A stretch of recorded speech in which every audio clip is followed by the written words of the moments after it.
पंजाब हुकूमत ने अवाम तक बराह रास्त मालूमात पहुँचाने और सोशल मीडिया पर फैलने वाले झूठे प्रोपेगेंडे का तोड़ करने के लिए अपना सरकारी YouTube channel government of Punjab Pakistan launch कर दिया है।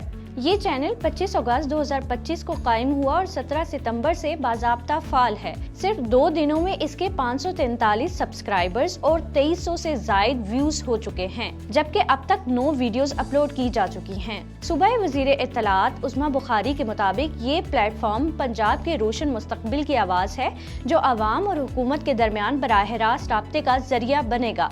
इस पर वज़ीर आला मरियम नवाज और काबीना के इजलास की लाइव कवरेज, वुज़रा की प्रेस कॉन्फ्रेंसेस और अहम ऐलानात नशर होंगे।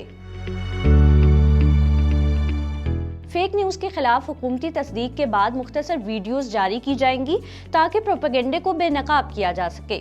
उस्मा बुखारी खुद भी व्लॉग्स करेंगी ताकि सोशल मीडिया पर होने वाले प्रोपेगेंडे का जवाब दिया जा सके।